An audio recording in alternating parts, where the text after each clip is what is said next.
Dear students, welcome back. So, we last section discussed equilibrium constant features. Equilibrium constant feature how equilibrium constant vary with temperature in the case of exothermic reaction and endothermic reaction. We discussed in this section we discuss equilibrium system. Temperature change, concentration change, pressure change can affect it.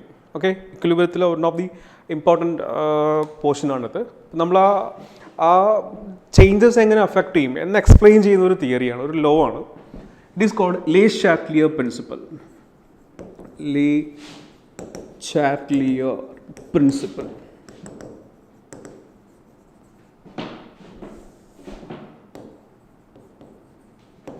Okay. So, principle is Le-Chatelier principle. Le-Chatelier principle concept is one reaction proceed if it reaches equilibrium. A reaction in a particular time equilibrium state equilibrium state system does not change like any change.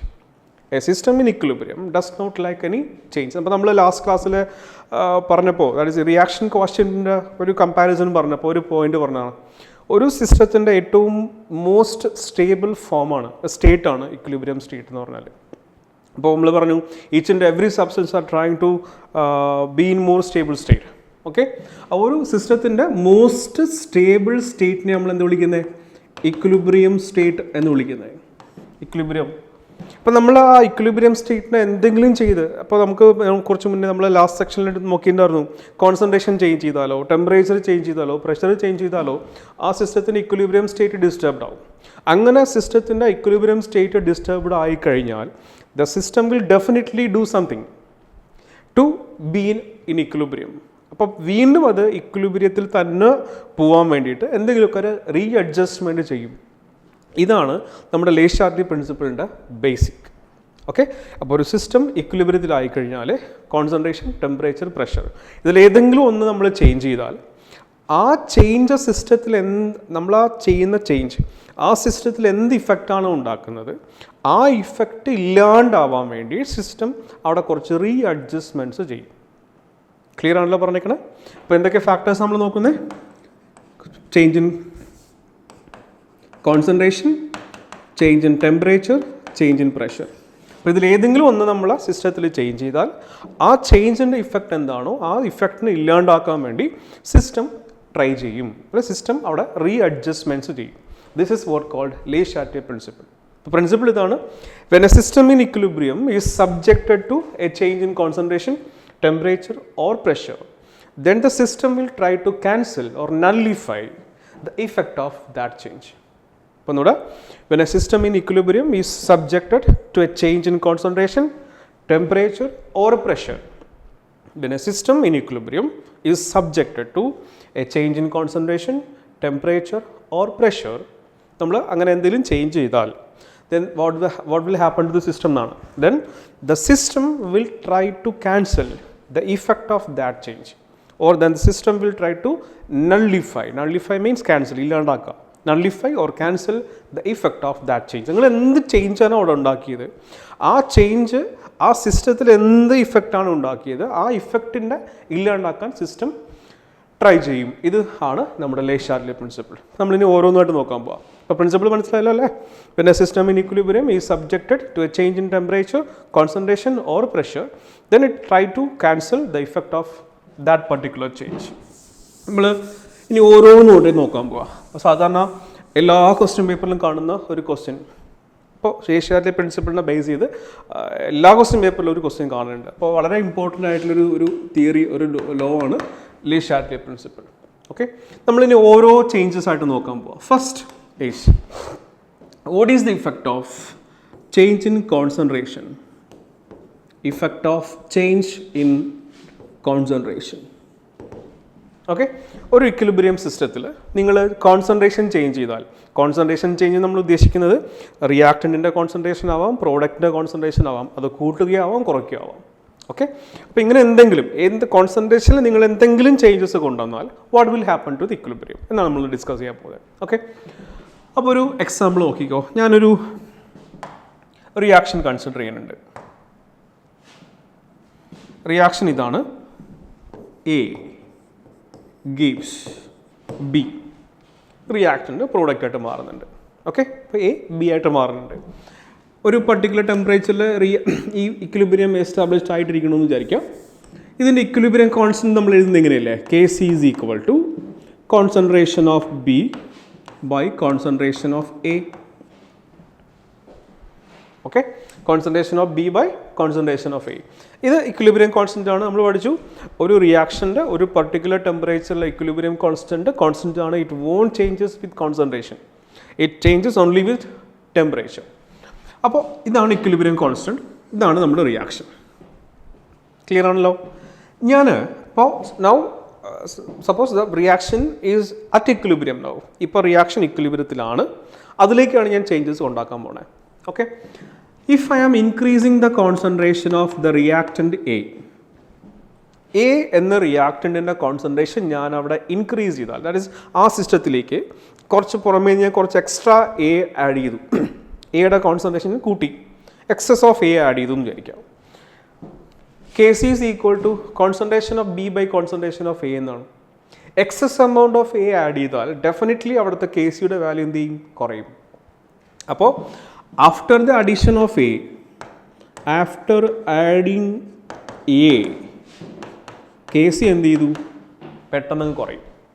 Okay, പക്ഷെ നമ്മൾ പഠിച്ചു K C of reaction is constant at a particular temperature. K C കുറയാൻ പാടുണ്ടോ? ഇല്ല.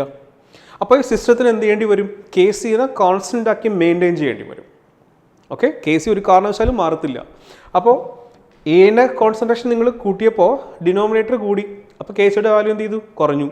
പക്ഷേ K C മാറാണ്ട് നോക്കണം എന്നുണ്ടെങ്കിൽ ബിയുടെ കോൺസെൻട്രേഷനും കൊറസ്പോണ്ടിങ്ങിൽ കൂടണ്ടേ? വേണമല്ലോ.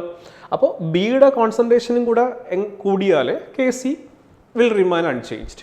അപ്പോൾ കെ സി മാറാണ്ടിരിക്കാൻ, that is K C constant ആയിട്ട് തന്നെ മെയിൻറ്റെയിൻ ചെയ്യണമെങ്കിൽ ഇത് നമ്മൾ എന്ത് ചെയ്യേണ്ടി വരും നോക്കാം. അപ്പോൾ നമ്മൾ എയുടെ കോൺസെൻട്രേഷൻ ആഡ് ചെയ്തപ്പോൾ എന്ത് ചെയ്തു? പെട്ടെന്ന് കെ സി കുറഞ്ഞു. പക്ഷേ to maintain K C constant, concentration of B should also be increased. അപ്പോൾ ബിയുടെ കോൺസെൻട്രേഷൻ കൂടണമെങ്കിൽ ഫോർവേഡ് റിയാക്ഷൻ്റെ സ്പീഡ് പെട്ടെന്ന് കൂടണ്ടേ? കൂടുതൽ ഫോർവേഡ് റിയാക്ഷൻ നടന്നാലല്ലേ പ്രോഡക്റ്റ് കൂടുതൽ ഉണ്ടാവുള്ളൂ. അപ്പോൾ ഫോർവേഡ് റിയാക്ഷൻ സ്പീഡ് എന്ത് ചെയ്യും? പെട്ടെന്ന് കൂടും. Okay, as a result of this A increase ചെയ്യും. അപ്പോൾ എ ഇൻക്രീസ് ചെയ്തു, കറസ്പോണ്ടിങ്ങിൽ എന്ത് ചെയ്തു? കുറച്ച് എ ബി ആയിട്ട് കൺവേർട്ട് ചെയ്തു, so that the ratio remains constant. അപ്പോൾ മനസ്സിലാക്കേണ്ടത്, ഒരു റിയാക്ഷനിൽ നമ്മൾ റിയാക്ടൻസിൻ്റെ കോൺസെൻട്രേഷൻ കൂടുതലാക്കി നോക്കാം. റിയാക്ടൻസിന് നമ്മൾ എക്സസ് ഓഫ് റിയാക്ടൻ്റ് ആഡ് ചെയ്തു, അല്ലെങ്കിൽ റിയാക്ടൻ്റെ കോൺസെൻട്രേഷൻ കൂട്ടി. അങ്ങനെ കൂട്ടുമ്പോൾ കെ സി കോൺസ്റ്റൻ്റ് ആയിട്ട് മെയിൻറ്റെയിൻ ആവണമെങ്കിൽ ഫോർവേഡ് റിയാക്ഷൻ്റെ സ്പീഡ് കൂട്ടേണ്ടി വരും. ഓക്കെ, നിങ്ങൾ അവിടെ നിന്ന് കുറച്ച് എയിന്, ആ സിസ്റ്റത്തിൽ ഉണ്ടായിരുന്ന കുറച്ച് റിയാക്റ്റൻ്റ് ആയിട്ടുള്ള എയിന് ഞാൻ ആ സിസ്റ്റത്തിൽ നിന്ന് റിമൂവ് ചെയ്തു വിചാരിക്കാം. ദാറ്റ് ഈസ് എയുടെ കോൺസെൻട്രേഷൻ ഞാൻ എന്ത് ചെയ്തു? കുറച്ചു. അപ്പോൾ എയുടെ കോൺസെൻട്രേഷൻ കുറഞ്ഞാൽ കെ സിയുടെ വാല്യൂ എന്ത് ചെയ്യും? കൂടും അല്ലേ? എയുടെ കോൺസെൻട്രേഷൻ കുറയുകയാണെങ്കിൽ കെ സിയുടെ വാല്യൂ കൂടും. പക്ഷേ കെ സി കൂടാനും പാടില്ല, കുറയാനും പാടില്ല. അപ്പോൾ എന്ത് ചെയ്യേണ്ടി വരും? ബിയുടെ കോൺസെൻട്രേഷൻ കുറയ്ക്കേണ്ടി വരും. ഓക്കെ, അപ്പോൾ ബിയുടെ കോൺസെൻട്രേഷൻ കുറയണമെങ്കിൽ കുറച്ച് ബി എന്തായിട്ട് മാറേണ്ടി വരും? എ ആയിട്ട് കൺവേർട്ട് ചെയ്യേണ്ടി വരും. അപ്പോൾ ബാക്ക്വേർഡ് റിയാക്ഷൻ്റെ സ്പീഡ് കൂടും.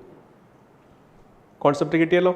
റിയാക്റ്റൻറ്റിൻ്റെ കോൺസെൻട്രേഷൻ നിങ്ങൾ ഇൻക്രീസ് ചെയ്താൽ ഫോർവേഡ് റിയാക്ഷൻ്റെ സ്പീഡ് കൂടണം. Okay, so that K C remains constant. റിയാക്റ്റൻറ്റിൻ്റെ കോൺസെൻട്രേഷൻ കുറഞ്ഞാലോ? അത് കോമ്പൻസേറ്റ് ചെയ്യാൻ വേണ്ടി ബാക്ക്വേർഡ് റിയാക്ഷൻ കൂടണം. അങ്ങനെയാണെങ്കിൽ കെ സി കോൺസ്റ്റൻ്റ് ആയിട്ട് മെയിൻറ്റെയിൻ ആവുള്ളൂ. ഇനി ബിയുടെ കോൺസെൻട്രേഷൻ കൂട്ടി വിചാരിക്കും, പ്രോഡക്റ്റ് കൂട്ടി. ബിയുടെ കോൺസെൻട്രേഷൻ കൂടിയാലും എന്ത് ചെയ്യും? കെ സി കൂടും. അപ്പോൾ കെ സി കോൺസ്റ്റൻ്റ് ആയിട്ട് മെയിൻറ്റെയിൻ ആവണമെങ്കിൽ കുറച്ച് ബി എന്തായിട്ട് മാറേണ്ടി വരും? എ ആയിട്ട് മാറേണ്ടി വരും. അപ്പോൾ ബാക്ക്വേർഡ് റിയാക്ഷൻ്റെ സ്പീഡ് കൂടണം. കുറച്ച് ബീനെ നിങ്ങൾ അവിടെ നിന്ന് എടുത്ത് മാറ്റി, സിസ്റ്റത്തിൽ നിന്ന് കുറച്ച് ബീനെ നിങ്ങൾ റിമൂവ് ചെയ്തു. ദാറ്റ് ഈസ് ബിയുടെ കോൺസെൻട്രേഷൻ കുറഞ്ഞു. ബി കുറഞ്ഞാൽ കെ സി കൂടണം. That is K C constant ആയിട്ട് മെയിൻറ്റെയിൻ ആവണമെങ്കിൽ ബി കൂട്ടേണ്ടി വരില്ലേ? അല്ല എ കുറയ്ക്കേണ്ടി വരില്ലേ? അപ്പോൾ എ എന്തായിട്ട് മാറി? ബി ആയിട്ട് മാറി. ഇറ്റ് ഇസ് ഫോർവേഡ് റിയാക്ഷൻ നടന്നുകൊണ്ടിരിക്കും. അപ്പോൾ ഇങ്ങനെയൊക്കെയാണ് കോൺസെപ്റ്റ്. ഓക്കെ, അപ്പോൾ ഇങ്ങനെ ഒരു ക്വസ്റ്റ്യൻ ചോദിച്ചിട്ടുണ്ട്. If the concentration of reactant in a reaction at equilibrium is increased. ഒരു റിയാക്ഷനിൽ ഇക്വിലിബ്രിയം ആയൊരു റിയാക്ഷനിൽ റിയാക്ടൻറ്റിൻ്റെ കോൺസെൻട്രേഷൻ ഇൻക്രീസ് ചെയ്താൽ what will happen to K C? Okay, ഒരു റിയാക്ഷൻ്റെ കെ സി നമ്മൾ എക്സസ് ഓഫ് എ ആഡ് ചെയ്തപ്പോൾ കെ സി എന്ത് ചെയ്തു കുറഞ്ഞു. പക്ഷേ ഒരു ആഫ്റ്റർ ദാറ്റ് പെട്ടെന്ന് തന്നെ എന്ത് സംഭവിക്കും, എ കൂടിയപ്പോൾ കൊറസ്പോണ്ടിങ്ങിൽ എ ബി ആയിട്ട് മാറി കെ സി എന്ത് ചെയ്തു കോൺസ്റ്റൻ്റ് ആയിട്ട് മെയിൻ. അപ്പോൾ നമ്മൾ മനസ്സിലാക്കേണ്ടത് റിയാക്റ്റൻറ്റിൻ്റെയോ പ്രോഡക്റ്റിൻ്റെയോ കോൺസെൻട്രേഷൻ കൂട്ടിയാലോ കുറച്ചാലോ K C won't be changed, K C will remains constant. പറയുന്നത് മനസ്സിലാവുന്നുണ്ടല്ലോ അല്ലേ? ഓക്കെ.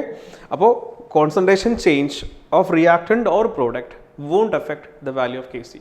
അപ്പോൾ കോൺസെൻട്രേഷൻ ചേഞ്ച് കെ സിനെ അഫക്റ്റ് ചെയ്യില്ല. നമ്മൾ പഠിച്ച കാര്യങ്ങൾ നമുക്ക് ഇങ്ങനെ സമ്മറൈസ് ചെയ്യാം. ഒരു റിയാക്ഷനിൽ കോൺസെൻട്രേഷൻ ഓഫ് റിയാക്റ്റൻറ്റിൻ്റെ കോൺസെൻട്രേഷൻ നമ്മൾ ഇൻക്രീസ് ചെയ്തു എന്ന് വിചാരിക്കാം. അപ്പോൾ റിയാക്റ്റൻറ്റിൻ്റെ കോൺസെൻട്രേഷൻ ഇൻക്രീസ് ചെയ്ത് നിങ്ങൾ തൽക്കാലം ഇത്രയും ഓർത്തോ, എവിടെയാണോ ഹയർ എമൗണ്ട് നമ്മൾ ആഡ് ചെയ്യുന്നത് അവിടെ നിന്ന് കുറഞ്ഞ ഭാഗത്തേക്ക് റിയാക്ട് ചെയ്യും. അപ്പോൾ റിയാക്റ്റൻറ്റിൻ്റെ കോൺസെൻട്രേഷനാണ് നിങ്ങൾ കൂട്ടുന്നതെങ്കിൽ ഇവിടെ നിന്ന് കോൺസെൻട്രേഷൻ കുറയ്ക്കണ്ടേ, അപ്പോൾ എങ്ങോട്ട് റിയാക്ട് ചെയ്യേണ്ടി വരും, ഫോർവേഡിലേക്ക് റിയാക്ട് ചെയ്യേണ്ടി വരും. പ്രോഡക്റ്റ് കുറയണമെന്ന് വിചാരിക്കാം, ബീനെ നിങ്ങൾ അവിടെ നിന്ന് മാറ്റി, അപ്പോൾ പ്രോഡക്റ്റ് ആ കോമ്പൻസേറ്റ് ചെയ്യാൻ വേണ്ടി കുറച്ച് എ എന്തായിട്ട് മാറേണ്ടി വരും, ബി ആയിട്ട് മാറേണ്ടി വരും. അപ്പോൾ എവിടെയാണോ കുറഞ്ഞത് കോൺസെൻട്രേഷൻ കുറയുന്നത് ആ പോർഷനിലേക്കാണ് റിയാക്ഷൻ നടക്കുക. അപ്പോൾ റിയാക്റ്റൻറ്റിൻ്റെ കോൺസെൻട്രേഷൻ ഇൻക്രീസ് ചെയ്താൽ ഇവിടെയാണ്. അപ്പോൾ കെ സി കോൺസ്റ്റൻ്റ് ആക്കണമെങ്കിൽ എന്ത് ചെയ്യേണ്ടി വരും, ഫോർവേഡ് റിയാക്ഷൻ്റെ സ്പീഡ് കൂടേണ്ടി വരും. രണ്ടാമത്തെ point, if you are decreasing the concentration of റിയാക്റ്റൻ്റെ കോൺസെൻട്രേഷൻ കുറഞ്ഞാൽ, ഇവിടെ നിന്ന് കുറഞ്ഞാൽ അത് കോമ്പൻസേറ്റ് ചെയ്യാൻ വേണ്ടി എന്ത് ചെയ്യും, പ്രോഡക്റ്റ് തിരിച്ച് റിയാക്റ്റൻ്റായിട്ട് മാറേണ്ടി വരും. അപ്പോൾ ബാക്ക്വേർഡ് റിയാക്ഷൻ്റെ സ്പീഡ് ഇൻക്രീസ് ആവണം. ഓക്കെ. ഇതുപോലെ number 3, if you are increasing the concentration of product, ഒരു ഇക്വിലിബ്രിയം സിസ്റ്റത്തിൽ പ്രോഡക്റ്റിൻ്റെ കോൺസെൻട്രേഷൻ ഇൻക്രീസ് ചെയ്താൽ നമ്മൾ ഇവിടെ ഇൻക്രീസ് ചെയ്തു, അപ്പോൾ അത് കോമ്പൻസേറ്റ് ചെയ്യാൻ വേണ്ടിയിട്ട് പ്രോഡക്റ്റ് എന്ത് ചെയ്യേണ്ടി വരും, റിയാക്റ്റിൻ്റെ കോൺസെൻട്രേഷൻ കൂട്ടേണ്ടി വരും. അപ്പോൾ കുറേ പ്രോഡക്റ്റ് റിയാക്റ്റൻ്റായിട്ട് കൺവേർട്ട് ചെയ്യും. അപ്പോൾ പ്രോഡക്റ്റിൻ്റെ കോൺസെൻട്രേഷൻ കൂടിയാൽ ബാക്ക്വേർഡ് റിയാക്ഷൻ്റെ സ്പീഡ് ഇൻക്രീസ് ആവും. Okay. Number 4, if the concentration of product is decreased then forward reaction increase ആവും. ഇതാണ് നമ്മൾ ഓർത്ത് വയ്ക്കേണ്ട കാര്യം. എവിടെയാണോ കൂടുതൽ അവിടെ നിന്ന് കുറഞ്ഞ ഭാഗത്തേക്ക് റിയാക്ട് ചെയ്യും. ഓക്കെ. അപ്പോൾ what can we do with the concentration of reactant or product so that forward reaction happens continuously? നമുക്ക് ഈ റിയാക്ഷൻ മാത്രം നടന്നാൽ മതി എന്ന് വിചാരിക്കുക, ഫോർവേഡ് മാത്രം സ്പീഡ് ഇങ്ങനെ നടന്നുകൊണ്ടിരിക്കണം. അപ്പോൾ അങ്ങനെയാണെങ്കിൽ നമ്മൾ കോൺസെൻട്രേഷൻ എന്തൊക്കെ ചെയ്യേണ്ടി വരും, ഒന്ന് റിയാക്റ്റിൻ്റെ കോൺസെൻട്രേഷൻ ഇങ്ങനെ കൂട്ടിക്കൊണ്ടിരിക്കുക, റിയാക്റ്റിൻ്റെ കോൺസെൻട്രേഷൻ ഇങ്ങനെ കൂട്ടിക്കൊണ്ടിരുന്നതനുസരിച്ച് ഫോർവേഡ് മാത്രം നടക്കും, പ്രോഡക്റ്റ് ഉണ്ടായിക്കൊണ്ടിരിക്കും. ദെൻ പ്രോഡക്റ്റിൽ എന്താ ചെയ്യേണ്ടി വരിക, കണ്ടിന്യൂസ് ആയിട്ട് അവിടെ ഉണ്ടാവുന്ന പ്രോഡക്റ്റിനെ അവിടെ നിന്ന് മാറ്റിക്കൊണ്ടിരിക്കുക, റിമൂവ് ചെയ്തുകൊണ്ടിരിക്കുക. അപ്പോൾ increasing the concentration of reactant or decreasing the concentration of product will increase the speed of forward reaction. അപ്പോൾ this is what the effect of change in concentration it equilibrium. അപ്പോൾ എന്താണെന്ന് മനസ്സിലായിട്ടുണ്ടാവും. റിയാക്റ്റിൻ്റെ കോൺസെൻട്രേഷൻ കൂടുകയാണെങ്കിൽ K C constant ആവണമെങ്കിൽ forward റിയാക്ഷൻ്റെ speed കൂടി കൂടുതൽ പ്രോഡക്റ്റ് ഉണ്ടാവേണ്ടി വരും. ഇതാണ് first criteria, that is effect of change in concentration in equilibrium. Number 2, രണ്ടാമത്തത് effect of change in pressure. നമ്മളൊരു ഇക്വിലിബ്രിയം സിസ്റ്റത്തിൽ പ്രഷർ ചേഞ്ച് ചെയ്താൽ എന്ത് സംഭവിക്കും നോക്കാൻ പോവാം. അപ്പോൾ ഒരു കാര്യം മനസ്സിലാക്കുക, പ്രഷർ ചേഞ്ച് ചെയ്ത് അവിടെ നമ്മൾ എന്തെങ്കിലും ഇഫക്റ്റ് ഉണ്ടാക്കണമെങ്കിൽ the system must contain at least one gaseous reactant or product. അത് റിയാക്റ്റൻ്റെ സൈഡിലോ പ്രോഡക്റ്റിൻ്റെ സൈഡിലോ ഗേഷ്യസ് ആയിട്ടുള്ള സബ്സ്റ്റൻസസ് ഉണ്ടെങ്കിലേ നമ്മൾ പ്രഷറിന് ഇഫക്റ്റ് ഉണ്ടാക്കിയാൽ അവിടെ എന്തെങ്കിലും ചേഞ്ച് ഉണ്ടാവുള്ളൂ. അപ്പോൾ നമ്മൾ ഒരു എക്സാമ്പിൾ എടുത്താൽ അമോണിയ ഉണ്ടാകുന്ന reaction N2 + 3H2 gives 2NH3. ഓക്കെ. Nitrogen is gas, hydrogen is also gas and ammonia is gas. Okay. അപ്പോൾ ഇത് റിയാക്റ്റൻ്റെ സൈഡ്, ഇത് പ്രോഡക്റ്റ് ആണ്, സോറി ഇത് റിവേഴ്സിബിൾ റിയാക്ഷൻ ആണ്. അപ്പോൾ ഇത് റിയാക്റ്റൻ്റെ സൈഡ്, ഇത് പ്രോഡക്റ്റ് ആയി. ഓക്കെ. റിയാക്റ്റൻ്റെ സൈഡിൽ ടോട്ടൽ എത്ര മോൾസ് ഉണ്ട്, 1 mole of nitrogen plus 3 moles of hydrogen. അപ്പോൾ total number of moles 4. Okay. Forward reaction നടക്കുമ്പോൾ എന്ത് സംഭവിക്കും നോക്കിക്കോ. ഇങ്ങനെ ഫോർവേഡ് റിയാക്ഷൻ നടക്കുകയാണെങ്കിൽ 1 mole of nitrogen and 3 moles of hydrogen combines to form 2 moles of NH3. That means 4 moles അവിടെ consume ചെയ്യുമ്പോൾ 2 moles produce ആവുന്നേ ഉള്ളൂ. ദാറ്റ് ഈസ് 4 moles റിയാക്ട് ചെയ്തു, പ്രോഡക്റ്റ് എത്ര മോൾസ് ഉണ്ട്, 2 moles. ഓക്കെ. അപ്പോൾ as a result of forward reaction ആ സിസ്റ്റത്തിലുള്ള നമ്പർ ഓഫ് മോൾസ് പെട്ടെന്ന് കുറയുക ചെയ്യണം. ദാറ്റ് ഈസ് 4 മോൾസ് 2 മോൾസ് ആയിട്ട് മാറിക്കൊണ്ടിരുന്നാൽ പെട്ടെന്ന് എന്ത് ചെയ്യും, അവിടുത്തെ സിസ്റ്റത്തിനകത്ത് ഉണ്ടാകുന്ന നമ്പർ ഓഫ് മോൾസ് പെട്ടെന്ന് ഡിക്രീസ് ആവും. ഓക്കെ, തിരിച്ചു വരാണെങ്കിൽ ബാക്ക്വേർഡ് റിയാക്ഷൻ നടക്കുകയാണ്, എന്താ സംഭവിക്കുക, 2 മോൾസ് ഡിസോസിയേറ്റ് ചെയ്താൽ വി ആർ ഗെറ്റിംഗ് 4 മോൾസ്. അപ്പോൾ ബാക്ക്വേർഡ് റിയാക്ഷൻ്റെ ഫലമായിട്ട് എന്ത് ചെയ്യും, നമ്പർ ഓഫ് മോൾസ് ഇൻക്രീസ് ആവും.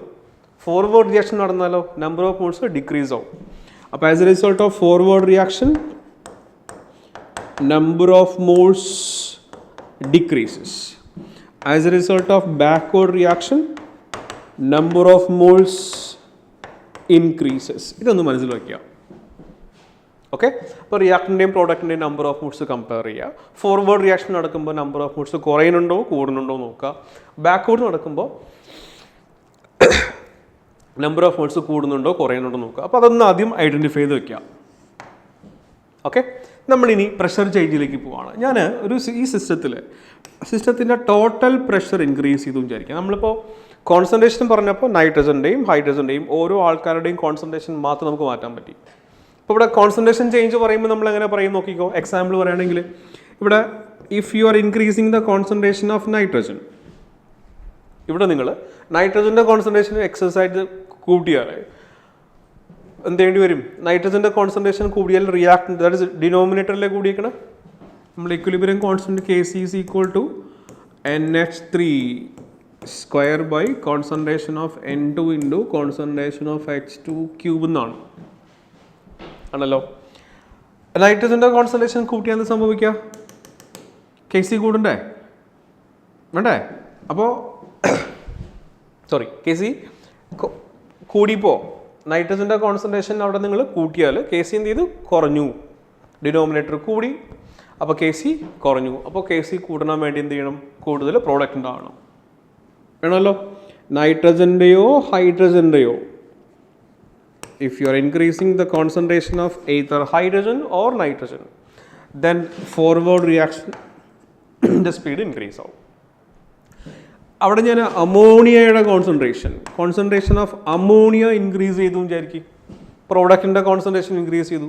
എക്സസ് ഓഫ് അമോണിയ സിസ്റ്റത്തിലേക്ക് ഇൻട്രൊഡ്യൂസ് ചെയ്താൽ ബാക്ക്വേർഡ് റിയാക്ഷൻ്റെ സ്പീഡ് പെട്ടെന്ന് കൂടും. ഓക്കെ, അവിടെ ഉണ്ടായിരുന്ന കുറേ അമോണിയ ഞാൻ അവിടെ നിന്ന് റിമൂവ് ചെയ്തു വിചാരിക്കുക. If the concentration of ammonia is decreased, form ചെയ്ത അമോണിയനെ കുറച്ച് ഞാൻ അവിടെ നിന്ന് റിമൂവ് ചെയ്തു. അങ്ങനെ അമോണിയ റിമൂവ് ചെയ്താൽ ഇവിടുത്തെ കോൺസെൻട്രേഷൻ കുറഞ്ഞില്ലേ, ഫോർവേഡ് റിയാക്ഷൻ്റെ സ്പീഡ് ഇൻക്രീസ് ചെയ്യും. ഓക്കെ, അപ്പോൾ ഇത് എക്സാമ്പിളായിട്ട് പറഞ്ഞത് concentration change with respect to particular reaction. അപ്പോൾ നമ്മൾ കോൺസെൻട്രേഷൻ ചേഞ്ച് ചെയ്തിരിക്കുന്നത് ഓരോ ഇൻഡിവിജ്വൽ സബ്സ്റ്റൻസ് ആയിട്ടാണ്, nitrogen, hydrogen, ammonia.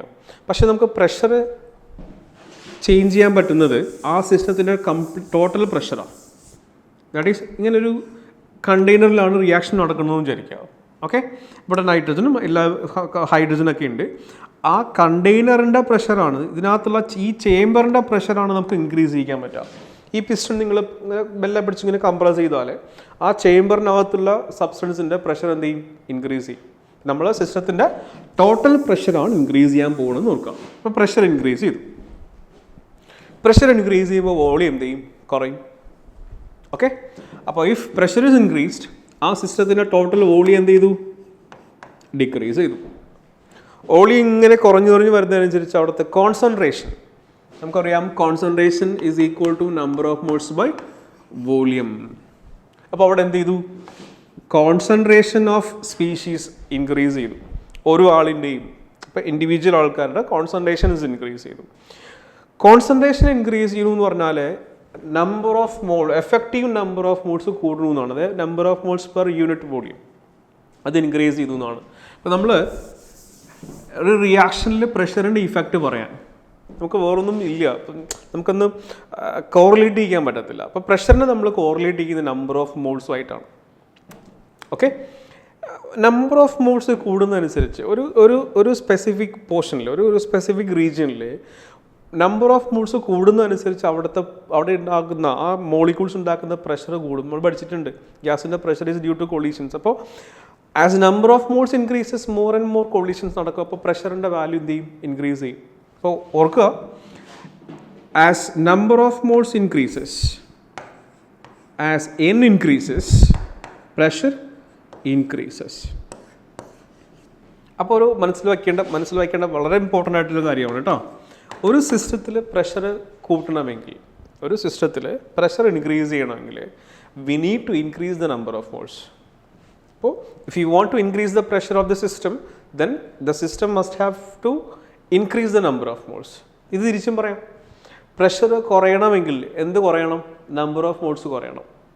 Okay, number of moles കുറഞ്ഞാൽ പ്രഷർ കുറയും, നമ്പർ ഓഫ് മോൾസ് കൂടിയാൽ പ്രഷറും കൂടും. ശരിക്കും മനസ്സിലായിട്ടുണ്ടാവുമല്ലോ അല്ലേ? ഇനി നമ്മൾ ലേഷാർട്ട്ലി പ്രിൻസിപ്പിൾ പറയുന്നത്, നമ്മൾ ആ ഒരു ചേഞ്ച് അവിടെ ഉണ്ടാക്കി, ആ ചേഞ്ച് സിസ്റ്റത്തിൽ ഉണ്ടാക്കുന്ന ഇഫക്റ്റ് എന്താണോ ആ ഇഫക്റ്റിനെ ഇല്ലാണ്ടാക്കാൻ സിസ്റ്റം ശ്രമിക്കും എന്നാണ്. ദാറ്റ് മീൻസ് നമ്മൾ എന്താണോ ചെയ്യുന്നത് അതിൻ്റെ ഓപ്പോസിറ്റാണ് സിസ്റ്റം ചെയ്യുക. നമ്മളത് കുറച്ച് മുന്നേ കണ്ടു, നമ്മൾ നൈട്രജൻ്റെ കോൺസെൻട്രേഷൻ ഇൻക്രീസ് ചെയ്തു. അപ്പോൾ സിസ്റ്റം എന്തിനാണ് ശ്രമിക്കുന്നുണ്ടാവുക? നിങ്ങളെ ഇൻക്രീസ് ചെയ്ത നൈട്രജൻ്റെ കോൺസെൻട്രേഷനെ മെല്ലെ കുറയ്ക്കണം. അങ്ങനെ കുറച്ചാലേ KC കോൺസ്റ്റൻ്റ് ആയിട്ട് മാറുള്ളൂ. അമോണിയയുടെ കോൺസെൻട്രേഷൻ നിങ്ങൾ കുറച്ചു വിചാരിക്കും, ആ സിസ്റ്റത്തിൽ നിങ്ങൾ കുറച്ച് അമോണിയ എടുത്ത് മാറ്റി. അപ്പോൾ if the concentration of ammonia is decreased, then the system will try to increase the concentration of ammonia somehow. Clear? അപ്പോൾ നമ്മൾ എന്താണോ സിസ്റ്റത്തിൽ ചെയ്യുന്നത് ആ ഇഫക്റ്റിൻ്റെ ഓപ്പോസിറ്റാണ് സിസ്റ്റം ചെയ്യുക. നമ്മളിപ്പോൾ എന്തെങ്കിലും ഒരു ഫാക്ടർ കുറച്ചാൽ system will try to increase that. Temperature കുറച്ചാൽ ടെമ്പറേച്ചർ കൂട്ടാൻ നോക്കും, പ്രഷർ കുറച്ചാൽ എന്ത് ചെയ്യും? സിസ്റ്റം പ്രഷർ കൂട്ടാൻ വേണ്ടിയിട്ടാണ് നോക്കുക. അപ്പോൾ പ്രഷർ കൂടി, കൊറസ്പോണ്ടിങ്ങിലി വോളിയം കുറഞ്ഞു, ദാറ്റ് മീൻസ് അവിടുത്തെ കോൺസെൻട്രേഷൻ ഇൻക്രീസ് ചെയ്തു. അപ്പോൾ കോൺസെൻട്രേഷൻ ഇൻക്രീസ് ചെയ്യണമെന്ന് പറഞ്ഞാൽ എന്താ സംഭവിക്കുന്നത്? Effective number of moles increase ആവുകയാണ് ചെയ്യണം. ഓക്കെ, അപ്പം ഇതൊക്കെ വിട്ടിട്ട് നമ്മൾ പ്രഷറിനെ നമ്പർ ഓഫ് മോൾസുമായിട്ടാണ് കണക്ട് ചെയ്യുക. If you are increasing the pressure of a system, then you are actually increasing the number of moles in that particular substance. Okay, effective number of moles നമുക്ക് പറയാം. നമ്മൾ അവിടെയുള്ള effective number of moles increase ചെയ്യുക ചെയ്യണം. So increase in pressure increases the effective number of moles. Okay, അപ്പോൾ system എന്ത് ചെയ്യുമായിരിക്കും? നമ്മൾ pressure കൂട്ടിയാൽ സിസ്റ്റം എന്ത് ചെയ്യും? പ്രഷർ കുറയ്ക്കാൻ നോക്കും. നമ്മൾ പ്രഷർ കുറച്ചാൽ സിസ്റ്റം പ്രഷർ കൂട്ടാൻ വേണ്ടി നോക്കും. ഓക്കെ, പ്രഷർ ഇൻക്രീസ് ചെയ്യണമെങ്കിൽ എന്ത് ചെയ്യണം? നമ്പർ ഓഫ് മോൾസ് ഇൻക്രീസ് ചെയ്യണം. പ്രഷർ കുറയ്ക്കണമെങ്കിലോ നമ്പർ ഓഫ് മോൾസ് കുറയ്ക്കേണ്ടിയും വരും. ഓക്കെ ആണല്ലോ? അപ്പോൾ നോക്കിയോ, first condition, if you are increasing the pressure, then number of moles എന്ത് ചെയ്തോടെ? Effective number of moles increase ചെയ്തു. അപ്പോൾ what the system will do is, the system will try to decrease the pressure by decreasing the number of moles. അപ്പോൾ നിങ്ങൾ pressure കൂട്ടിയപ്പോൾ സിസ്റ്റത്തിലുണ്ടായ effect എന്താണ്? സിസ്റ്റത്തിലെ number of moles, effective number of മോൾസും കൂടിപ്പോയി. അപ്പോൾ system എന്താ ചെയ്യുക? നിങ്ങൾ കൂട്ടിയ പ്രഷറിനെ സിസ്റ്റം കുറയ്ക്കാൻ നോക്കും. അപ്പോൾ പ്രഷർ കുറയണമെങ്കിൽ കൊറസ്പോണ്ടിങ് എന്ത് കുറയണം? നമ്പർ ഓഫ് മോൾസ് കുറയണം.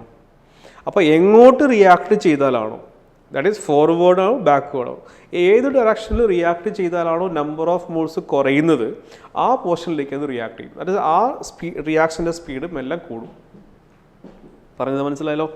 അപ്പോൾ പ്രഷർ ഇൻക്രീസ് ചെയ്തു. ഓക്കെ, അപ്പോൾ the system will try to decrease the pressure by decreasing the number of moles.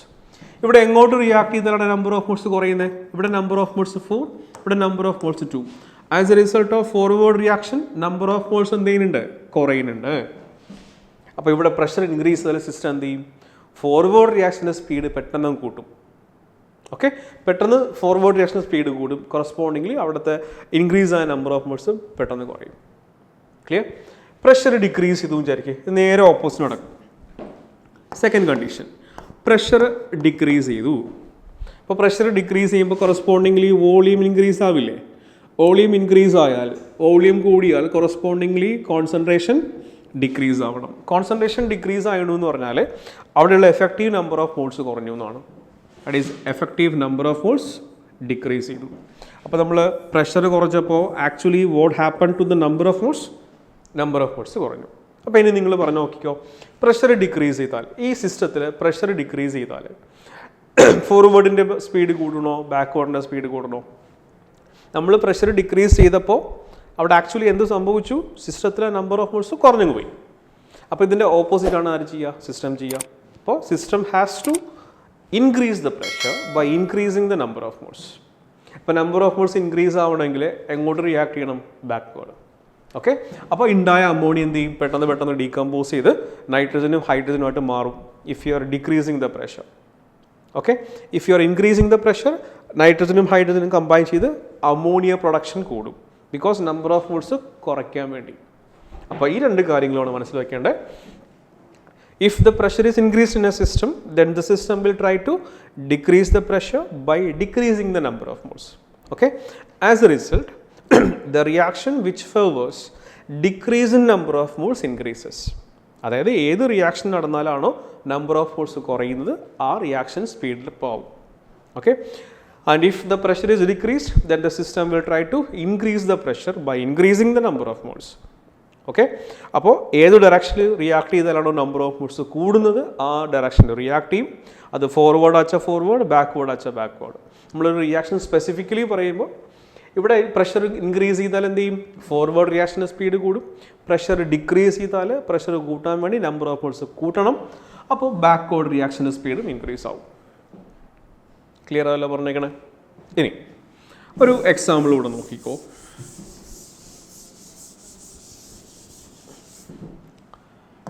N2O4 gives 2NO2. N2O4 gas ആണ്, NO2 ഗ്യാസ് ആണ്. ഈ സിസ്റ്റത്തിൽ ഞാൻ പ്രഷർ ഇൻക്രീസ് ചെയ്യണമെന്ന് വിചാരിക്കാം. ഓക്കെ, അപ്പോൾ number of moles of reactant 1, number of moles of product 2. അപ്പോൾ ഫോർവേഡിൻ്റെ ഫലമായിട്ട് നമ്പർ ഓഫ് മോൾസ് ഇൻക്രീസ് ചെയ്യും, ബാക്ക്വേഡിൻ്റെ ഫലമായിട്ട് നമ്പർ ഓഫ് മോൾസ് ഡിക്രീസ് ആവും. അപ്പോൾ പ്രഷർ ഇൻക്രീസ് ചെയ്താൽ എന്ത് സംഭവിക്കും, ഏത് റിയാക്ഷൻ സ്പീഡാണ് കൂടേണ്ടത്, പ്രഷർ കൂടുമ്പോൾ നമ്പർ ഓഫ് മോൾസ് അവിടെ കൂടുന്നുണ്ട്. അപ്പോൾ സിസ്റ്റത്തിന് എന്ത് ചെയ്യേണ്ടി വരും, പ്രഷർ കുറയ്ക്കേണ്ടി വരും. പ്രഷർ കുറയണമെങ്കിൽ നമ്പർ ഓഫ് മോൾസ് കുറയണം. അപ്പോൾ ബാക്ക്വേർഡ് റിയാക്ഷൻ നടക്കേണ്ടി വരും. അപ്പോൾ in this reaction if pressure is increased then speed of backward reaction increases. Okay, pressure decrease ചെയ്താലോ, പ്രഷർ ഡിക്രീസ് ചെയ്താൽ നമ്മളെന്താ ചെയ്യേണ്ടത്, നമ്പർ ഓഫ് മോൾസ് കുറയ്ക്കുക ചെയ്യേണ്ടത്. അപ്പോൾ പ്രഷർ ഡിക്രീസ് ചെയ്താൽ system has to increase the pressure. Pressure കൂടണമെങ്കിൽ നമ്പർ ഓഫ് മോൾസ് കൂടണം. അപ്പോൾ എങ്ങോട്ട് റിയാക്ട് ചെയ്യുമ്പോഴാണ് നമ്പർ ഓഫ് മോൾസ് കൂടുന്നത്, ഇവിടെ നിന്ന് ഇങ്ങോട്ട് ഫോർവേഡ് റിയാക്ഷൻ. അപ്പോൾ ഇവിടെ ഫോർവേഡ് റിയാക്ഷൻ്റെ സ്പീഡ് എന്ത് ചെയ്തു, ഇൻക്രീസ് ചെയ്തു. പിടിയിട്ടല്ലോ അല്ലേ. ഇപ്പോൾ പ്രഷർ ഇൻക്രീസ് ചെയ്താൽ ഏത് ഡയറക്ഷനിൽ റിയാക്ട് ചെയ്താലാണോ നമ്പർ ഓഫ് മോൾസ് കുറയുന്നത് ആ ഡയറക്ഷനിൽ റിയാക്ട് ചെയ്യും. പ്രഷർ ഡിക്രീസ് ചെയ്താൽ ഏത് ഡയറക്ഷനിൽ റിയാക്ട് ചെയ്താലാണോ നമ്പർ ഓഫ് മോൾസ് കൂടുന്നത് ആ ഡയറക്ഷനിൽ റിയാക്ട് ചെയ്യും. ഓക്കെ, നമ്മൾ ഓൾറെഡി ഒരു പോയിന്റ് പറഞ്ഞിട്ടുണ്ട്, പ്രഷറിന് ഇഫക്റ്റ് ഉണ്ടാവണമെങ്കിൽ അതൊരു ഗേഷ്യസ് സിസ്റ്റം ആയിരിക്കണം. അടുത്തൊരു എക്സാമ്പിളോട് നോക്കിക്കോ. H2 + I2 gives 2HI. Gas gas gas. ഇവിടെ ഉള്ള റിയാക്ടൻസും പ്രോഡക്റ്റും എല്ലാവരും ഗ്യാസാണ്. Hydrogen, iron, HI. ഇവിടെ ഇപ്പോൾ എത്ര മോൾസ് ഓഫ് റിയാക്ടൻസ് ഉണ്ട്, 2. 1 + 1 2. ഇവിടെ number of moles of product എത്രയാണ്, 2. അപ്പോൾ റിയാക്ടൻ്റെയും പ്രോഡക്റ്റിൻ്റെയും നമ്പർ ഓഫ് മോൾസ് സെയിം ആണ്. ഇവിടെ പ്രഷർ കൂടുമ്പോൾ നമ്പർ ഓഫ് മോൾസ് കുറയണം, പ്രഷർ കുറഞ്ഞാൽ നമ്പർ ഓഫ് മോൾസ് കൂടണം. പക്ഷെ ഇവിടെ നമ്പർ ഓഫ് മോൾസ് കൂട്ടാനും പറ്റില്ല കുറയ്ക്കാനും പറ്റില്ല, കാരണം രണ്ട് സൈഡിലുള്ള നമ്പർ ഓഫ് മോൾസ് സെയിം ആണ്. ഓക്കെ, അപ്പോൾ ഓർക്കുക, if there is no change in number of moles of reactants and products, റിയാക്ടൻ്റെയും പ്രോഡക്റ്റിൻ്റെയും നമ്പർ ഓഫ് മോൾസ് ചേഞ്ച് അല്ലെങ്കിൽ, വേറെ രീതിയിൽ പറഞ്ഞാൽ if the number of moles of reactants is equal to number of moles of product, then pressure has no effect in that system. അങ്ങനെയുള്ള സിസ്റ്റത്തിൽ നിങ്ങൾ pressure കൂട്ടിയിട്ടും വലിയ കാര്യമില്ല, കുറച്ചാലോ ഒന്നും സംഭവിക്കില്ല. ഇൻക്രീസ് ഇൻ പ്രഷർ കൂടിയാലോ പ്രഷർ കുറഞ്ഞാലോ there won't be any particular effect if the number of moles of reactants and number of moles of products are equal. Okay, ഇപ്പോൾ പ്രഷറിൻ്റെ കാര്യം പറയുമ്പോൾ ഓർക്കേണ്ട രണ്ട് കാര്യങ്ങളാണ്. ഒന്ന്, pressure has effect only in a gaseous system. Number 2, പ്രഷറിന് effect ഉണ്ടാവണമെങ്കിൽ the number of moles of reactants and products must be different. Okay, same ആണെങ്കിൽ നോ ഇഫക്റ്റ്. ക്ലിയർ ആയല്ലോ. Third one, effect of temperature. നമ്മളൊരു സിസ്റ്റത്തിൽ, ഒരു ഇക്വിലിബ്രിയമായ സിസ്റ്റത്തിൽ നമ്മൾ temperature increase ചെയ്താൽ ടെമ്പറേച്ചർ കുറച്ചാൽ എന്ത് സംഭവിക്കും നോക്കാൻ പോവാം. ബിഫോർ ദാറ്റ് നമ്മൾ കുറച്ച് മുന്നേ പറഞ്ഞൊരു കാര്യം കൂടെ പറയാൻ പോവാണ്. Reactions R of 2 types. Endothermic reactions ഉണ്ട്, എക്സോതെർമിക് റിയാക്ഷൻ ഉണ്ട്. അപ്പോൾ എൻഡോതെർമിക് റിയാക്ഷൻ ഹീറ്റ് അബ്സോർബ് ചെയ്യും, എക്സോതെർമിക് റിയാക്ഷൻ ഹീറ്റ് റിലീസ് ചെയ്യും. ഇവിടെ നമ്മൾ ഇത് ഇച്ചിരി കൺഫ്യൂസിങ് ആണ്, പക്ഷേങ്കിലും കാര്യങ്ങൾ അതിൻ്റെ രീതിയിൽ മനസ്സിലാക്കിയാൽ പ്രശ്നമില്ല. അപ്പം മനസ്സിലാക്കേണ്ട കാര്യം ഇതാണ്, ഒരു റിയാക്ഷൻ എൻഡോതെർമിക് ആണെന്ന് വിചാരിക്കുക. അപ്പോൾ എൻഡോതെർമിക് ആണെങ്കിൽ ഡെൽറ്റ Hൻ്റെ വാല്യൂ എന്താണ്, പോസിറ്റീവ് ആണ്. എൻഡോതെർമിക് റിയാക്ഷൻ എന്ത് ചെയ്യും, ഹീറ്റ് അബ്സോർബ് ചെയ്യും. ഓക്കെ, ഇപ്പം ഞാൻ എൻ്റെ കൈയുടെ പുറത്ത് ഒരു എന്താ പറയണ കുറച്ച് അമോണിയം ക്ലോറൈഡ്, ഒരു എക്സാമ്പിളാണ്. അമോണിയം ക്ലോറൈഡ് വാട്ടറിൽ ഡിസോൾവ് ചെയ്യണമെന്ന് വിചാരിക്കാം. Dissolution of ammonium chloride. Ammonium chloride വാട്ടറിൽ ഡിസോൾവ് ചെയ്യുന്ന പ്രോസസ്സ് എൻഡോതെർമിക് ആണ്. അതായത് ആ പ്രോസസ്സ് നടക്കുമ്പോൾ അത് ഹീറ്റ് എന്ത് ചെയ്യും? അബ്സോർബ് ചെയ്യും. അപ്പോൾ ഞാൻ എൻ്റെ കയ്യിൽ കുറച്ച് അമോണിയം ക്ലോറൈഡ് എടുത്തിട്ട് ഇച്ചിരി വെള്ളം ഒഴിച്ചാൽ കൈ നല്ലോണം തണുക്കും. നമുക്ക് ഭയങ്കര കൂളിംഗ് ഇഫക്റ്റ് ഉണ്ടാവും. ദാറ്റ് മീൻസ് നിങ്ങൾ ഈ കയ്യിൽ അമോണിയം ക്ലോറൈഡ് വെച്ചിട്ട് വാട്ടർ ആഡ് ചെയ്യുമ്പോൾ ആ പ്രോസസ്സിന് വേണ്ടിയിട്ടുള്ള ഹീറ്റ് എന്ത് ചെയ്യും? നമ്മുടെ കയ്യിൽ നിന്നാണ് ഇത് അബ്സോർബ് ചെയ്തെടുക്കുക. അപ്പോൾ ഒരു പ്രോസസ്സ് ഹീറ്റ് അബ്സോർബിങ് ആണെങ്കിൽ, അതായത് ഒരു എൻഡോതെർമിക് പ്രോസസ്സ് നടന്നാൽ ആ സിസ്റ്റത്തിലെ ടെമ്പറേച്ചർ എന്ത് ചെയ്യും? കുറയും. കാരണം ആ സിസ്റ്റത്തിൽ നിന്നത് ആ പ്രോസസ്സ് നടക്കുമ്പോൾ ഇങ്ങനെ കംപ്ലീറ്റ് ഹീറ്റും അബ്സോർബ് ചെയ്ത് ആ സിസ്റ്റത്തിനകത്തുള്ള ടെമ്പറേച്ചർ പെട്ടെന്ന് കുറയും. പറഞ്ഞത് മനസ്സിലായല്ലോ? Endothermic reactions are reactions which absorb heat absorb ചെയ്യുന്ന റിയാക്ഷൻസ് ആണ്. As a result of endothermic reaction heat absorb ചെയ്യും. ആസ് എ റിസൾട്ട് എന്ത് ചെയ്യും? Temperature falls. That is temperature കുറയും. മനസ്സിലായോ? അപ്പോൾ എൻഡോതെർമിക് പ്രോസസ്സ് നടന്നാൽ സിസ്റ്റത്തിലെ ടെമ്പറേച്ചർ കുറയും. എക്സോതെർമിക് റിയാക്ഷൻ നടക്കുന്നു വിചാരിക്കുക. അപ്പോൾ എക്സോതെർമിക് റിയാക്ഷനിൽ ഡെൽറ്റ എച്ച് നെഗറ്റീവ് ആണ്. ദാറ്റ് ഈസ് ആ പ്രോസസ്സ് നടക്കുമ്പോൾ ഹീറ്റ് ഒത്തിരി റിലീസ് ആവും. ഓക്കെ, നമ്മൾ കുറച്ച് മുന്നേ പറഞ്ഞ പോലെ എന്താണ്, ഒരു സോഡിയം ഹൈഡ്രോക്സൈഡ് പെല്ലറ്റ്സ് കയ്യിൽ വെച്ചിട്ട് വെള്ളം ഒഴിച്ചാൽ കൈ പൊള്ളിപ്പോവും, കൈ ബേൺ ആവും. കാരണം സോഡിയം ഹൈഡ്രോക്സൈഡ് വാട്ടറിൽ ഡിസോൾവ് ചെയ്യുന്ന പ്രോസസ്സ് എക്സോതെർമിക് ആണ്. ആ പ്രോസസ്സ് നടക്കുമ്പോൾ അവിടെ ഒത്തിരി ഹീറ്റ് റിലീസ് ചെയ്യും. ഓക്കെ, ആ റിലീസ് ചെയ്യുന്ന ഹീറ്റ് എന്ത് ചെയ്യും? നമ്മളെ കയ്യിലെ ടെമ്പറേച്ചർ ഇൻക്രീസ് ചെയ്യും. മനസ്സിലാണ്ടോ? അപ്പോൾ എക്സോതെർമിക് റിയാക്ഷൻ നടക്കുമ്പോൾ എന്ത് സംഭവിക്കുക? ഹീറ്റ് റിലീസ് ചെയ്യും. Heat will be released. Heat release ചെയ്യുന്നതിൻ്റെ ഫലമായിട്ട് സിസ്റ്റത്തിൻ്റെ ടെമ്പറേച്ചർ എന്ത് ചെയ്യും? ഇൻക്രീസ് ആവും. അപ്പം ഇത് മനസ്സിലായാൽ ഇനി അങ്ങോട്ട് പറയുന്ന കാര്യങ്ങൾ ക്യാച്ച് ചെയ്യാൻ പറ്റുള്ളൂ. ഓക്കെ, അപ്പോൾ ഒരു എൻഡോതെർമിക് റിയാക്ഷൻ നടന്നാൽ സിസ്റ്റത്തിൻ്റെ ടെമ്പറേച്ചർ കുറയും. Okay, since it absorbs heat, temperature of the system decreases. If there is an exothermic reaction, that exothermic reaction releases heat. As a result of the release of heat, temperature of the system increase out. ഇത് ശരിക്കും മനസ്സിലാക്കുക. ഇനി നമ്മൾ കാര്യത്തിലേക്ക് പോവാം. ഒരു reaction suppose A gives B അങ്ങനെ എടുത്തു. ഇതിൻ്റെ ഡെൽറ്റ എച്ച് വാല്യൂ നെഗറ്റീവ് എന്ന് തന്നിട്ടുണ്ടെന്ന് വിചാരിക്കാം. ആ റിയാക്ഷൻ്റെ ഡെൽറ്റ എച്ച് വാല്യൂ തന്നിട്ടുണ്ട്. സപ്പോസ് ഇപ്പം ഒരു വാല്യൂ എഴുതിക്കോ. It is equal to -230 kJ/mol. Delta എച്ചിൻ്റെ വാല്യൂ പറഞ്ഞിട്ടുണ്ട്. ഡെൽറ്റ എച്ചിൻ്റെ വാല്യൂ നെഗറ്റീവ് ആണെങ്കിൽ നമുക്ക് മനസ്സിലായി റിയാക്ഷൻ എക്സോതെർമിക് ആണ്. പക്ഷേ രണ്ട് റിയാക്ഷൻ ഉണ്ട്, ഫോർവേഡും ഉണ്ട് ബാക്ക്വേർഡും ഉണ്ട്. നമ്മൾ ഈ എഴുതുന്ന delta H value is only corresponding to the forward reaction. Okay, അപ്പോൾ നിങ്ങൾ delta H is equal to -230 kJ/mol എന്ന് എഴുതിയാൽ ദാറ്റ് മീൻസ് എ ബി ആയിട്ട് മാറുമ്പോൾ ഹീറ്റ് എന്ത് ചെയ്യും? റിലീസ് ചെയ്യും. That is A to B. Forward reaction exothermic ആണ്. അപ്പോൾ എ ബിയിലോട്ട് മാറുമ്പോൾ ഹീറ്റ് എന്ത് ചെയ്യും? ഇത്രയും ഹീറ്റ് റിലീസ് ചെയ്യും. അതുപോലെ ബി തിരിച്ച് എ ആയിട്ട് മാറില്ലേ? ബാക്ക്വേർഡ് റിയാക്ഷൻ ഉണ്ട്. ഈ ബാക്ക്വേർഡ് റിയാക്ഷൻ നടക്കുമ്പോൾ എന്ത് ചെയ്യും? This much amount of heat will be absorbed. മനസ്സിലാക്കുക. In a reversible reaction, if forward reaction is exothermic, then definitely backward reaction will be endothermic. ഇത് നടക്കുമ്പോൾ 230 kilojoules of energy റിലീസ് ചെയ്താൽ backward reaction നടക്കുമ്പോൾ that much amount of energy can be absorbed. അപ്പോൾ if forward is exothermic, then definitely backward will be endothermic. തിരിച്ചും വരാം. Forward plus ആണെങ്കിൽ forward reaction endothermic ആണെങ്കിൽ backward reaction എന്തായിരിക്കും? Definitely exothermic reaction ആയിരിക്കും. Okay, അപ്പോൾ നമ്മൾ ആദ്യം ചെയ്യേണ്ടത് ടെമ്പറേച്ചറിൻ്റെ ഇഫക്റ്റ് ചോദിച്ചാൽ ആദ്യം ചെയ്യേണ്ടത് based on the given value of delta H, identify the exothermic and endothermic process. Exothermic ഏതാണ്, എൻഡോതെർമിക് ഏതാണെന്ന് ആദ്യം ഐഡൻറ്റിഫൈ ചെയ്ത് വയ്ക്കുക. ഓക്കെ, ഇനി നമ്മൾ കോൺസെപ്റ്റിലേക്ക് പോവാണ്. ഞാൻ ഈ സിസ്റ്റത്തിൽ ടെമ്പറേച്ചർ ഇൻക്രീസ് ചെയ്തു എന്ന് വിചാരിക്കാം. ഓക്കെ, ഇപ്പം ഞാനൊരു ഇക്വിലിബ്രിയം സിസ്റ്റത്തിൽ ടെമ്പറേച്ചർ ഇൻക്രീസ് ചെയ്താൽ the system will try to decrease the temperature. ഞാൻ കുറച്ച് മുന്നേ പറഞ്ഞു, നമ്മളൊരു സിസ്റ്റത്തിൽ എന്താണോ ചെയ്യുന്നത് ആ നമ്മൾ ചെയ്യുന്നതിൻ്റെ ഓപ്പോസിറ്റാണ് സിസ്റ്റം ചെയ്യുക. If you increase the temperature, then the system definitely will decrease the temperature somehow. നമ്മൾ ടെമ്പറേച്ചർ കുറച്ചാൽ എന്ത് ചെയ്യും? സിസ്റ്റം എന്തെങ്കിലും ചെയ്ത് ടെമ്പറേച്ചർ കൂട്ടിയിരിക്കും. അപ്പം നമ്മൾ ചെയ്യുന്ന ഇഫക്റ്റ് എന്താണോ അത് നള്ളിഫൈ ചെയ്യും, അത് ഇല്ലാണ്ടാക്കും. അപ്പം നമ്മളിപ്പോൾ എന്താ ചെയ്തേക്കണം? അവിടെ സിസ്റ്റത്തിലെ ടെമ്പറേച്ചർ ഇൻക്രീസ് ചെയ്തു. അപ്പോൾ സിസ്റ്റം എന്തിനു ശ്രമിക്കുന്നുണ്ടാവണം? The system will try to decrease the temperature. Okay, temperature കുറയണമെങ്കിൽ ഏത് റിയാക്ഷൻ നടക്കണം? എൻഡോതെർമിക്. ഓക്കെ, അപ്പോൾ if the system wants to decrease the temperature, then the speed of endothermic reaction must be increased.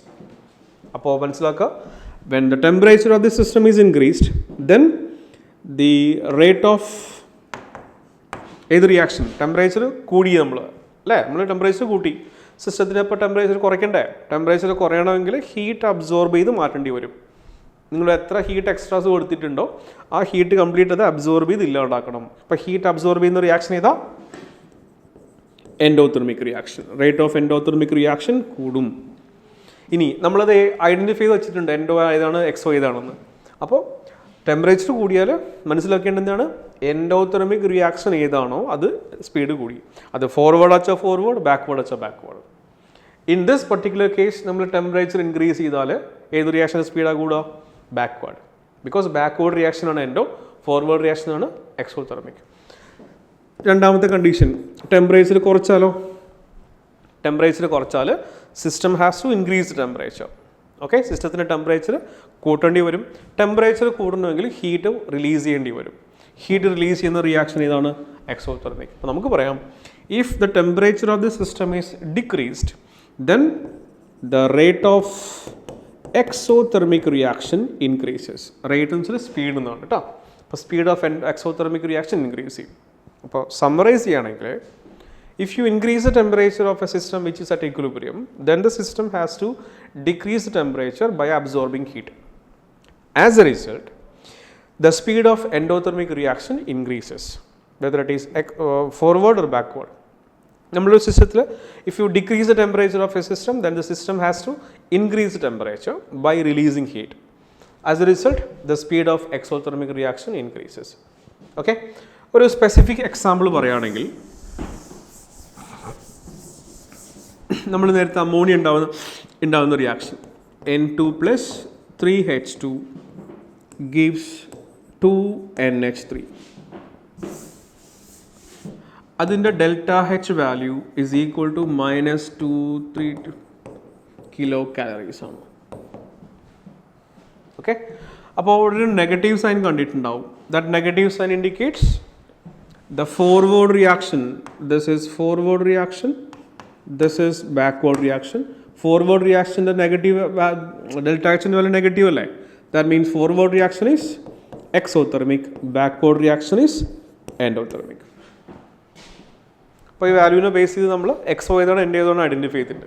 Okay, ഇവിടെ ഞാൻ temperature കൂട്ടിയെന്ന് വിചാരിക്കാം. If temperature of the system is increased, എന്ത് ചെയ്യും? Temperature കുറയ്ക്കണ്ടേ? ടെമ്പറേച്ചർ കുറയ്ക്കണമെങ്കിൽ ഹീറ്റ് അബ്സോർബ് ചെയ്യുന്ന റിയാക്ഷൻ്റെ speed കൂടണ്ടേ? അപ്പോൾ backward റിയാക്ഷൻ്റെ speed എന്ത് ചെയ്യും? ഇൻക്രീസ് ചെയ്യും. ദാറ്റ് ഈസ് അവിടെ ഉണ്ടായ അമോണിയ പെട്ടെന്ന് ഡീകമ്പോസ് ചെയ്ത് നൈട്രജനും ഹൈഡ്രജനുമായിട്ട് മാറും. Okay, if temperature of the system is decreased, temperature കുറച്ചാൽ സിസ്റ്റത്തിൻ്റെ ടെമ്പറേച്ചർ കൂട്ടേണ്ടി വരും. അപ്പോൾ ഹീറ്റ് റിലീസ് ചെയ്യുന്ന റിയാക്ഷനായ എക്സോതെർമിക്കിൻ്റെ സ്പീഡ് കൂടും. എക്സോതെർമിക് ഫോർവേഡ് അല്ലേ? അപ്പോൾ ടെമ്പറേച്ചർ കുറച്ചാൽ ഫോർവേഡ് റിയാക്ഷൻ്റെ സ്പീഡ് കൂടും. നൈട്രജനും ഹൈഡ്രജനും കമ്പൈൻ ചെയ്ത് കൂടുതൽ അമോണിയ ഉണ്ടാവും. അപ്പോൾ നമ്മൾ ഈ അമോണിയ ഉണ്ടാക്കാനാണ് ഈ റിയാക്ഷൻ ഉപയോഗിക്കേണ്ടതെങ്കിൽ കൂടുതൽ അമോണിയ ഉണ്ടാവണമെങ്കിൽ നമ്മൾ ടെമ്പറേച്ചറിൽ എന്താ ചെയ്യേണ്ടി വരാം? If you want to produce more amount of ammonia, then we have to carry the reaction at low temperature. പറഞ്ഞു മനസ്സിലായല്ലോ അല്ലേ? അമോണിയ കൂടുതൽ ഉണ്ടാവണമെങ്കിൽ നമ്മൾ ലോ ടെമ്പറേച്ചറിൽ റിയാക്ഷൻ നടത്തിയാലാണ് ഫോർവേഡ് റിയാക്ഷൻ നടന്നിട്ട് കൂടുതൽ അമോണിയ ഉണ്ടാവുക. സംഭവം ടെമ്പറേച്ചർ കൂടിപ്പോയാൽ ഉണ്ടായ അമോണിയ തിരിച്ച് ഡീകമ്പോസ് ചെയ്ത് പോകും. അപ്പോൾ this is the effect of temperature. ഒരു എക്സാമ്പിൾ ഇവിടെ വേണോ? ഇവിടെ N2 + 3H2 gives 2NH3. Delta H is equal to 43.5 kilocalories. ഇവിടെ ഡെൽറ്റ എച്ചിൻ്റെ വാല്യൂ പോസിറ്റീവാണ്. അപ്പോൾ ഫോർവേഡ് റിയാക്ഷൻ എൻഡോയും backward N2 plus O2 gives 2NO. ഇതാണ് റിയാക്ഷൻ കേട്ടോ, എഴുതി മാറിപ്പോയത്. അപ്പോൾ N2 plus O2 gives 2NO. Delta എച്ചിൻ്റെ വാല്യൂ ഇതാ. അപ്പോൾ ഇവിടെ ഫോർവേഡ് റിയാക്ഷൻ എൻഡോതെർമിക്കും ബാക്ക്വേർഡ് റിയാക്ഷൻ എക്സോതെർമിക്കുമാണ് ആണല്ലോ. ഇത് എൻഡോയും ഇത് എക്സോയും. അപ്പോൾ നമ്മൾ ടെമ്പറേച്ചർ ഇൻക്രീസ് ചെയ്താൽ ടെമ്പറേച്ചർ അബ്സോർബ് ചെയ്യുന്ന റിയാക്ഷൻ അതേതാ, ഫോർവേഡ്. അപ്പോൾ ടെമ്പറേച്ചർ ഇൻക്രീസ് ചെയ്താൽ ഫോർവേഡ് റിയാക്ഷനും ടെമ്പറേച്ചർ ഡിക്രീസ് ചെയ്താലോ ബാക്ക്വേർഡ് റിയാക്ഷൻ നടക്കും. ഓക്കെ, അപ്പോൾ this is the effect of change in temperature. അപ്പോൾ നമ്മൾ 3 കാര്യങ്ങൾ നോക്കി. What is the effect of change in concentration, what is the effect of change in pressure, what is the effect of change in temperature. ഇനി ഒരു 2 കാര്യങ്ങൾ കൂടെ നമുക്ക് പറയാനുണ്ട്. ഒന്ന്, what is the effect of adding catalyst. അപ്പോൾ നമ്മളൊരു ഇക്വിലിബ്രിയത്തിനെ disturb ചെയ്യുന്ന ഫാക്ടേഴ്സ് 3 പറഞ്ഞേക്കണേ: കോൺസെൻട്രേഷൻ, ടെമ്പറേച്ചർ, പ്രഷർ. അപ്പോൾ നമ്മളത് 3 നോക്കി. കോൺസെൻട്രേഷൻ ചേഞ്ച് ചെയ്തെന്ന് സംഭവിക്കുക, പ്രഷർ ചേഞ്ച് ചെയ്തെന്ന് സംഭവിക്കുക. ഇനി നമുക്ക് കുറച്ച് എക്സ്ട്രാ കാര്യങ്ങളൂടെ പറയാനുണ്ട്. ദാറ്റ് ഈസ് നമ്മളൊരു സിസ്റ്റത്തിൽ കാറ്റലിസ്റ്റ് ആഡ് ചെയ്താൽ what will happen to equilibrium. Okay, ഇവിടെ നമുക്ക് 2 കണ്ടീഷൻസ് പറയാം. ഒന്ന്, ഒരു സിസ്റ്റം ഓൾറെഡി ഇക്വിലിബ്രിയത്തിലാണെന്ന് വിചാരിക്കാം. That is you are adding catalyst in a system which is already at equilibrium. അങ്ങനെയാണെങ്കിൽ റിയാക്റ്റൻസ് പ്രോഡക്റ്റ് ആയിട്ട് കൺവേർട്ട് ചെയ്യും. Okay, forward reaction, backward reaction. ഒരു കാറ്റലിസ്റ്റ് എന്താണെന്ന് വെച്ചാൽ നമുക്കറിയാം. നമ്മൾ ചെറിയ ക്ലാസ്സിൽ പഠിച്ചിട്ടുണ്ട്. ഒരു റിയാക്ഷൻ്റെ സ്പീഡ് ഇൻക്രീസ് ചെയ്യാൻ വേണ്ടി നമ്മൾ ആഡ് ചെയ്യുന്ന foreign substance, that is extra സബ്സ്റ്റൻസിന് പറയുന്ന പേരാണ് പോസിറ്റീവ് കാറ്റലിസ്റ്റ്. കാറ്റലിസ്റ്റ് 2 തരത്തിലുണ്ട്, അത് നിങ്ങൾ ഹയർ ക്ലാസ്സിൽ പഠിക്കും. ഓക്കെ, ഒരു കാറ്റലിസ്റ്റിന് റിയാക്ഷൻ സ്പീഡിനെ ഇൻക്രീസ് ചെയ്യിക്കാനും പറ്റും, ഡിക്രീസ് ചെയ്യിക്കാനും പറ്റും. നമ്മളിവിടെ കൺസിഡർ ചെയ്യുന്നത് പോസിറ്റീവ് കാറ്റലിസ്റ്റ് ആണ്. അത് റിയാക്ഷൻ്റെ സ്പീഡിനെ ഇൻക്രീസ് ചെയ്യിക്കുന്ന കാറ്റലിസ്റ്റ് ആണ്. അപ്പോൾ നിങ്ങളൊരു റിവേഴ്സിബിൾ റിയാക്ഷൻ എടുക്കണമെന്ന് വിചാരിക്കാം. ഓക്കെ, ആ റിവേഴ്സിബിൾ റിയാക്ഷനിൽ ഫോർവേഡ് റിയാക്ഷനുമുണ്ട്, ബാക്ക്വേർഡ് റിയാക്ഷനുണ്ട്. ഇക്വിലിബ്രിയം സ്റ്റേറ്റിൽ എന്താ സംഭവിക്കണമെന്ന്, rate of forward reaction is equal to rate of backward reaction എന്നല്ലേ. At equilibrium rate of forward reaction is exactly equal to rate of backward reaction. Okay, now the system reaches equilibrium. System equilibriumത്തിലെത്തി.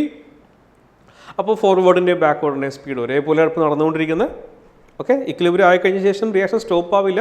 ഫോർവേഡും ബാക്ക്വേർഡും ഒരേ സ്പീഡിൽ നടന്നിട്ടേയിരിക്കും, അതൊരിക്കലും stop ആവില്ല എന്നൊക്കെ നമ്മൾ പറഞ്ഞിട്ടുണ്ട്. അപ്പോൾ ഇപ്പോൾ ഫോർവേഡും ബാക്ക്വേർഡും ഒരേ സ്പീഡിൽ നടക്കുന്നുണ്ട്. ഇതിലേക്ക് ഞാൻ എക്സ്ട്രാ ഒരു കാറ്റലിസ്റ്റ് ആഡ് ചെയ്തു വിചാരിക്കാം. ഒരു കാറ്റലിസ്റ്റ് ഞാൻ ഇട്ട് കൊടുത്തു. ഓക്കെ, അപ്പോൾ കാറ്റലിസ്റ്റ് എന്ത് ചെയ്യണം, പോസിറ്റീവ് കാറ്റലിസ്റ്റ് എന്ത് ചെയ്യണം, റിയാക്ഷൻ്റെ സ്പീഡിനെ കൂട്ടണം, വേണ്ടേ? അപ്പോൾ നിങ്ങളൊരു ഇക്വിലിബ്രിയം സ്റ്റേറ്റിലെത്തിയ റിയാക്ഷനിലേക്ക് ഒരു എക്സ്ട്രാ കാറ്റലിസ്റ്റ് ആഡ് ചെയ്താൽ കാറ്റലിസ്റ്റ് എന്ത് ചെയ്യണം, റിയാക്ഷൻ്റെ സ്പീഡിനെ കൂട്ടണം. ഫോർവേഡിൻ്റെ സ്പീഡിനെയും ബാക്ക്വേർഡിൻ്റെ സ്പീഡിനെയും കാറ്റലിസ്റ്റ് ഒരേപോലെ ഇൻക്രീസ് ചെയ്യിക്കും. ഓക്കെ, ഫോർവേഡ് റിയാക്ഷൻ്റെ സ്പീഡ് എത്രത്തോളം കൂടുന്നുണ്ടോ അതുപോലെ തന്നെ ബാക്ക്വേർഡും കൂടും.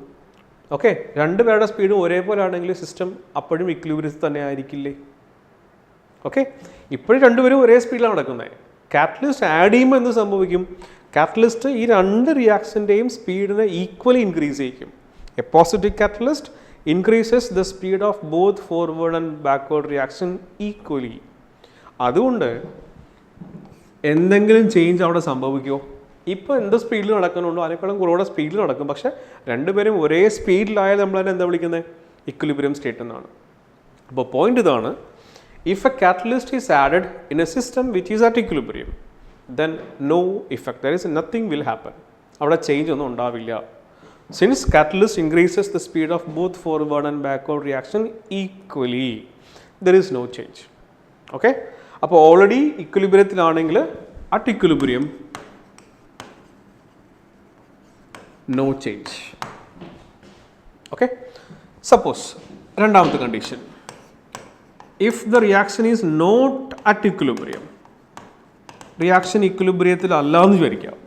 റിയാക്ഷൻ ഇപ്പോൾ ജസ്റ്റ് തുടങ്ങിയിട്ടേ ഉള്ളൂ, ഇക്വിലിബ്രിയത്തിലാവാൻ വേണ്ടി പോകുന്നേ ഉള്ളൂ. ആ സ്റ്റേറ്റിലാണ് നിങ്ങൾ കാറ്റലിസ്റ്റ് ആഡ് ചെയ്യുന്നതെന്ന് വിചാരിക്കാം. അപ്പോൾ എന്ത് സംഭവിക്കും, കാറ്റലിസ്റ്റ് ആഡ് ചെയ്യുമ്പോൾ എന്ത് സംഭവിക്കാം, ഫോർവേഡിൻ്റെയും ബാക്ക്വേർഡിൻ്റെയും സ്പീഡ് എന്ത് ചെയ്യും, ഒരേപോലെ ഇൻക്രീസ് ആവും. ഓക്കെ, നമ്മളത് ഇക്വിലിബ്രിയം മനസ്സിലാക്കാൻ വേണ്ടി നമ്മളൊരു ഗ്രാഫൊക്കെ വരച്ചിട്ടുണ്ടായിരുന്നു. this is time versus rate or time versus speed in the graph.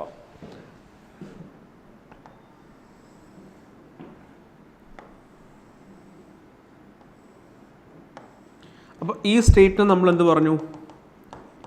Equilibrium state എന്ന് പറഞ്ഞു. ദാറ്റ് ഈസ് ഇത് ഫോർവേഡ് റിയാക്ഷൻ്റെ സ്പീഡ്,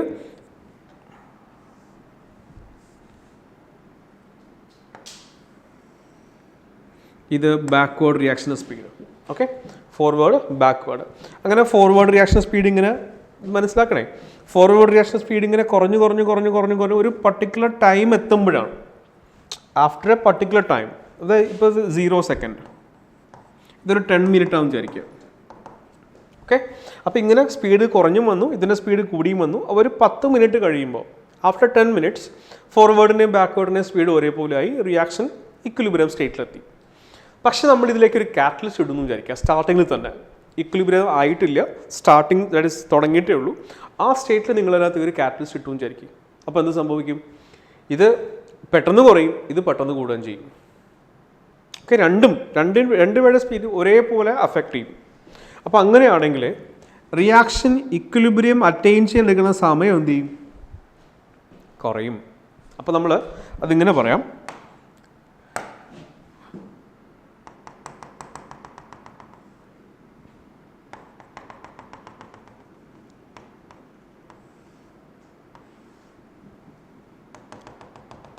അപ്പോൾ ഇവിടെ ഇപ്പോൾ എന്ത് ചെയ്യും? സിസ്റ്റം ഇക്വിലിബ്രിയത്തിലായി. അപ്പോൾ ഇത് എന്താണ്? This is uncatalysed reaction, catalyst ഒന്നും യൂസ് ചെയ്യാത്ത reaction.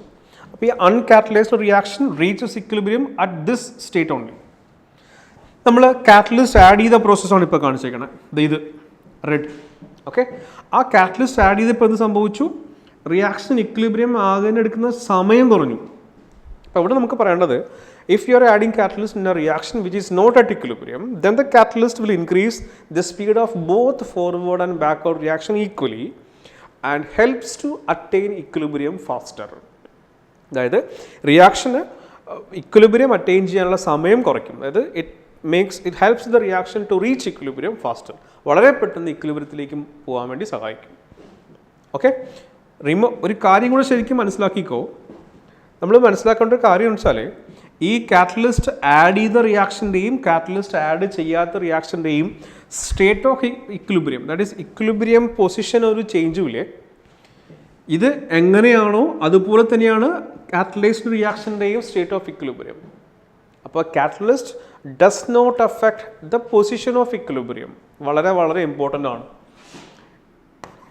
A catalyst does not change the position of equilibrium.